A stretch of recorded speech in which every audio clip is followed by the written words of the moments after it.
The envelope was sitting on my kitchen table when I came downstairs that morning.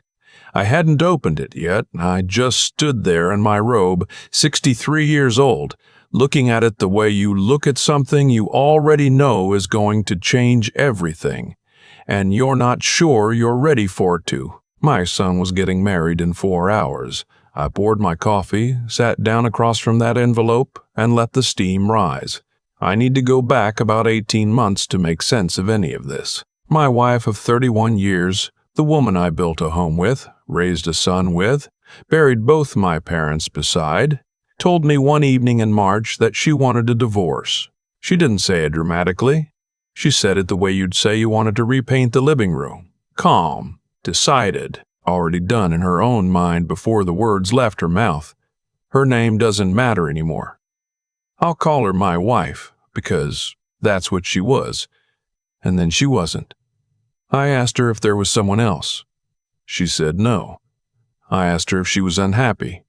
She said it wasn't about happiness. I asked her what it was about, and she looked at me with something that wasn't quite pity and wasn't quite guilt, and said, I just need something different. 31 years. And something different was the explanation I got. I didn't fight it. I want to be honest about that. Part of me, the part that had been watching her pull away for 2, maybe 3 years, wasn't even surprised. There's a kind of grief that starts long before the ending. By the time she said the words out loud, I had already been mourning for a while. What I didn't expect was the phone call from her brother 6 days later. Her brother is a real estate attorney, successful, the kind of man who wears a watch that costs more than most people's cars and acts like he doesn't notice. We'd never been close, but we'd always been cordial. When he called me, he was cordial then too. He told me the family wanted to make the process smooth, that everyone respected me, that nobody wanted things to get ugly. And then he told me they were prepared to offer me $450,000 to sign the papers without contest and to agree to a limited non-disclosure around the details of the divorce. I remember the exact feeling. It wasn't anger, not right away. It was something colder, the feeling of a floor dropping out from under you slowly enough that you notice every inch of the fall. I asked him why. He said it was just practical, that they wanted to protect the family's privacy, that I would be well taken care of. I asked him again, why? What needed protecting? He paused for exactly 2 seconds and then said, This is just the cleanest way forward for everyone, including you. I told him I'd think about it. I thought about it for 11 days. I talked to my own attorney, a woman I'd used for a business matter years back, sharp and no nonsense. She looked at the NDA language and told me it was standard but that the payout was not. That kind of number, for a no-contest divorce between 2 people with modest shared assets, meant someone wanted something buried. I asked her what she thought it was. She said she didn't know, but she told me that signing would mean I couldn't discuss the circumstances of the marriage or divorce with essentially anyone outside of a licensed therapist, and that the clause was broad enough to be uncomfortable. I signed anyway. I want to explain why, because I know how it sounds. It sounds like I took the money and looked the other way. Maybe I did. But here is what was true at the time. I was 61 years old. My business had taken serious losses during the previous 2 years. My retirement was thinner than I wanted anyone to know. My son, 26 at the time, working his first real job, newly in love with a woman named Claire, didn't need his parents dragging each other through a contested divorce. And some part of me, the tired part, thought, if she wants out this badly, if her family is willing to pay nearly $500,000 to make it clean and quiet, then maybe the marriage had already been over for longer than I knew. Maybe I was the last one to understand that. So I signed. I took the money, I shook her brother's hand, and I moved into a smaller house 20 minutes away and started the strange, quiet work of becoming a man who lives alone.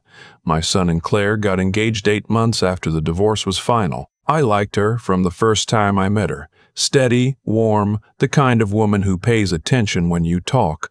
He was happy in a way I hadn't seen in him since he was young, before all the adult complications set in. Their engagement felt like something going right in a season when very little had. I told him I was glad. I meant it. My wife, his mother, was also remarrying. I learned this through my son, not directly. She had been seeing someone, a man she apparently knew from a professional context, and they had gotten serious quickly. My son mentioned it the way you mention something you're not sure how to frame, carefully, watching my face. I told him that was fine. I told him whatever made her happy was fine. I believed it mostly. What I didn't tell him was that 2 weeks earlier I had run into an old friend of mine, a man I'd known since our kids were in elementary school together, at a hardware store. We stood in the aisle talking for 20 minutes, and somewhere in that conversation, non-maliciously, just the way information travels in a small community, he mentioned that he'd heard through mutual friends that my wife had been seeing this man for quite a long time, longer than I would have assumed. I drove home and sat in my car in the driveway for a while. I didn't do anything with that information. The NDA was signed, the money was in an account, the divorce was final. There was nothing to do except feel the particular humiliation of understanding, belatedly, what you had been paid to not ask about. I let it go, or I told myself I did. 3 months before my son's wedding, he came to me with something he said had been bothering him for weeks. He sat across from me at my kitchen table, the same table where I'd later sit with that envelope. And he had the expression he's had since he was a boy, when something is wrong, but he's trying to decide if he should say it. He told me that his mother had said something to him, that during a conversation about the wedding, about logistics, about who would sit where and who would walk whom, she had said something that he couldn't quite interpret. She had said that she hoped he knew how much she had always protected him, that everything she had done had been for him. He said it didn't feel like a normal thing for her to say, that it felt like something with weight underneath it. I asked him what he thought she meant. He said he didn't know. He asked me if I knew. I told him honestly that I didn't. And that was true. I had suspicions, the vague, shapeless kind that come from a $500,000 NDA and a husband she'd been replacing before she'd finished leaving. But suspicions aren't knowledge. I told him to focus on the wedding, that his mother loved him, that whatever she meant, it wasn't something he needed to carry right now. He seemed to accept that. He left. I washed the dishes and tried to believe what I'd said. 6 weeks before the wedding, I received a letter. Not an email. A physical letter, handwritten, mailed to my house. No return address. Inside was a single sheet of paper with a few lines on it, printed, not handwritten, and the lines said the following, more or less, that the man my wife was marrying had believed, until recently, that he was the biological father of my son, that a private DNA test had been conducted, that the results had clarified the situation, that I might want to be in possession of this information before certain decisions were made. That was it.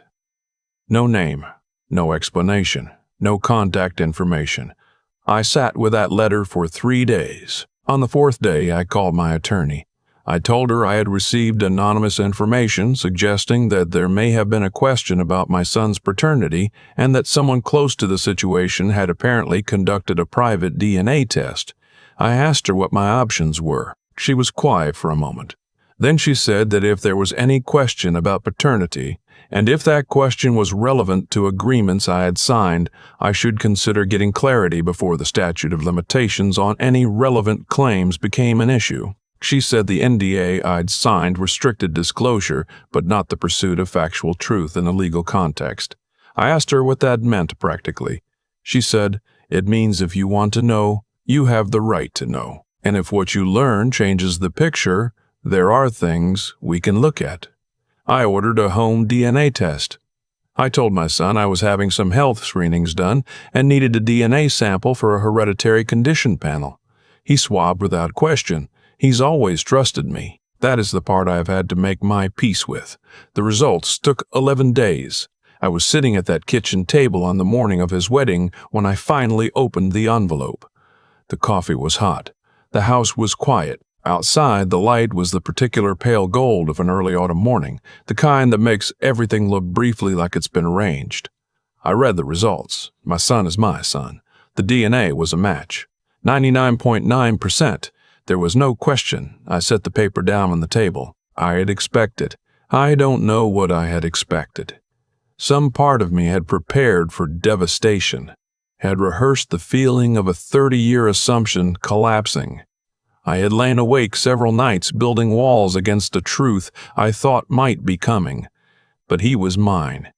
He had always been mine.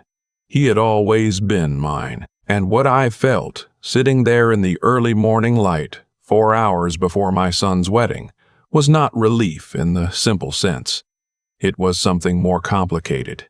Because the letter had been real. Someone had told me that the man my wife was marrying had believed he was the father, that a test had been conducted, that the results had clarified the situation for him, which meant the situation had not always been clear to him, which meant my wife had allowed it to be unclear.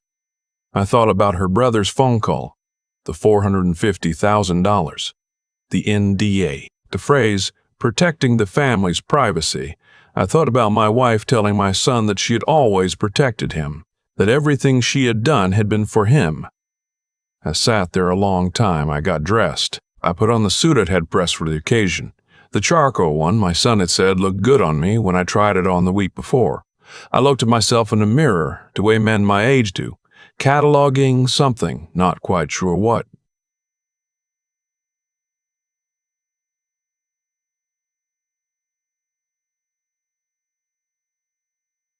Then I drove to the venue. The morning went the way those mornings go. The small, organized chaos of flowers and chairs and family members who haven't seen each other in years, suddenly remembering why. Claire's mother found me near the entrance and thanked me for something I'd helped her with months ago, and I told her it had been nothing. My son found me an hour before the ceremony and straightened my tie even though it didn't need straighten. That's a thing he's done since he was a teenager. I don't know where he learned it. My wife was there. We exchanged a nod, civil, whatever it needed to be.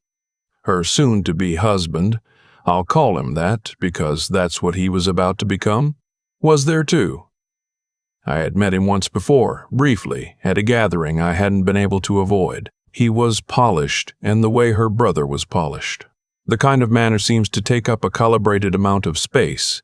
He found me during the cocktail hour before the ceremony. He came to me directly, which I hadn't expected. He said, "I want to be straightforward with you." I waited. He said that he knew things had been complicated, that he had come to understand recently that there had been things about his relationship with my wife that had not been what he believed them to be. He didn't elaborate. He said he wasn't looking for anything from me. He just wanted me to know that he understood, now, that I had been put in a difficult position, and that he had been put in one too. I looked at him for a moment. I said, "Is she a good person, do you think?" He was quiet for a few seconds. Then he said, "I think she loves her son very much." "Yes," I said, "she does. We left it there." He walked back across the room.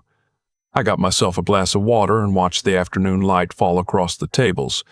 The ceremony was beautiful. My son cried when Claire walked toward him. The quick, controlled kind of crying that men do when they've decided not to, the kind that happens anyway. I sat in the front row and felt something I don't have a word for, grief and pride so thoroughly mixed together that they had become a single thing. Afterward, when the dancing had started and the room was loud and full, my son found me at a table near the edge of the room. He sat down beside me. "You okay, Dad?" he said. I told him I was better than okay. He looked at me the way he's looked at me his whole life when he's deciding whether to believe something.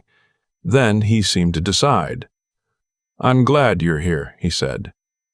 "There is nowhere else I would be," I said. He put his hand on my shoulder for a moment and then went back to his wife.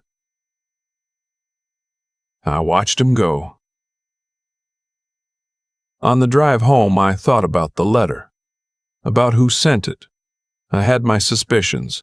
Someone in her circle who had known what was being arranged, who had felt some obligation to complicate it. I never found out. I decided on that drive that it didn't matter. I thought about what I was going to do with what I knew. The NDA covered the circumstances of the marriage and the divorce.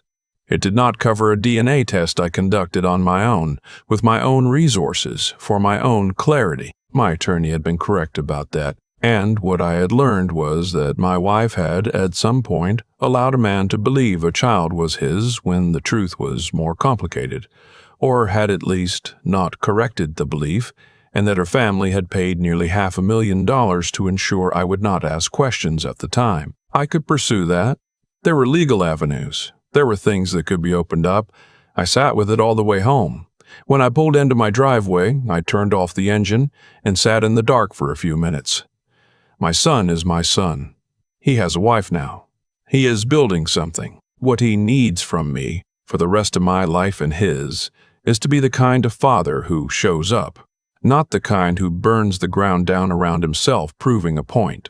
Whatever my wife did or didn't do is between her and the life she's going to live with it. I spent 31 years in that marriage.